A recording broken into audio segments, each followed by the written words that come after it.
Hey guys, it's Evan from Stock Music Musician, and I want to thank you today for joining me on this quick question of whether or not rack extensions are dead. Now that I've used Reason 9.5 in the beta a bit, I've got some thoughts about this. I know a lot of people have been wondering, why would you ever use a rack extension? And I think there's still a lot of really good reasons to use rack extensions. I don't see the format dying anytime soon. But before I get into why that is, I'd like to take a moment to thank you guys so much for liking and subscribing the channel. Just last week or last month, I guess, well, it's the same thing right now. The channel went over 1,000 subscribers. It's like at 1,200 right now. And as a thank you for just all the support and all the information and all the just great community you guys have developed, I put together a free little refill pack basically with about 15 samples in it. It's free. Go ahead and use it. There's a link down there. You can click on it. It'll take you to it. Have fun. I'd love to hear whatever sort of creations you come up with these sounds. And if you haven't liked and subscribed, well, you can still download it, but I'd love it if you would like this, subscribe, and also leave a comment about whether you think that rack extensions are dead or dying. Okay, so now to actually answer that question.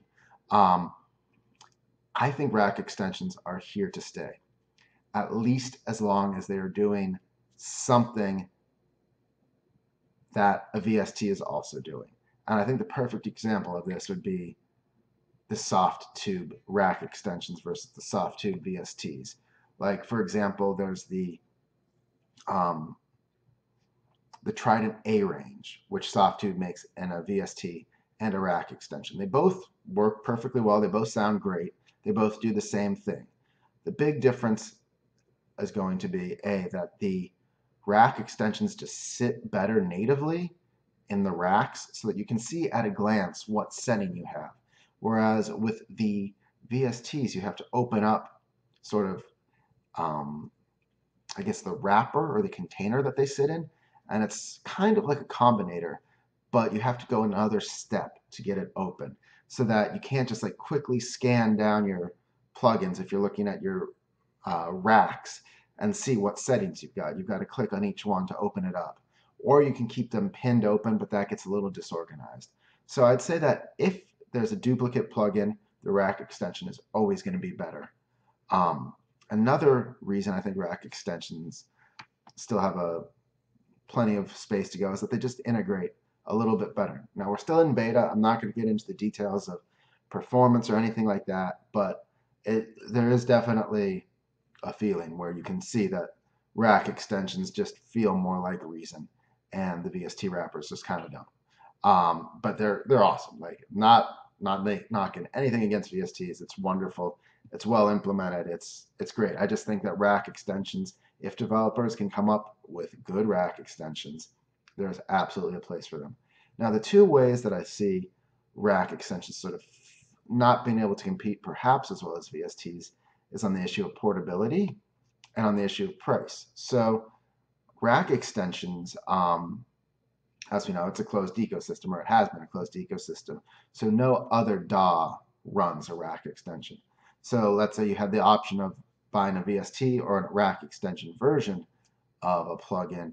Well, you're locking yourself into the Reason environment if you only buy rack extensions.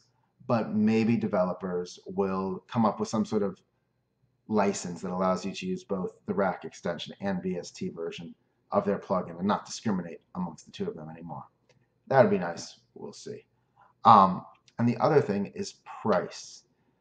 The developers of the VST plugins often directly sell their plugins, and some of them, especially Waves, have just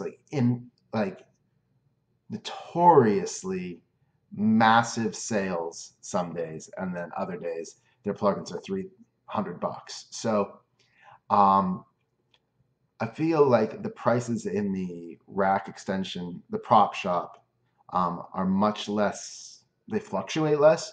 And so you're going to get to a situation, I think, where you could see sort of an arbitrage between the price that a developer is directly selling their VST for versus what it's selling for as a rack extension in the propeller head shop. And it's going to be interesting to see how that plays out and if it drives people towards one plugin format or another. So anyway, that's my long and short of why I think rack extensions are sticking around. Thank you for watching. Again, like and subscribe, and you can get your free download down there.